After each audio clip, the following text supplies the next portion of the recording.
Pagpipilitan ng kumilos sa mga sarili pa dahil sa mga pangyayaring hindi naman naasahan.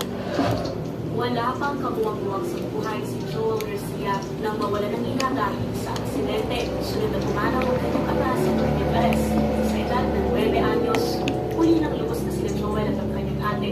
Because I had no one to lead on, kami na lang ng ate ko yung nagtutulungan and mga kami ng ulan sa realidad.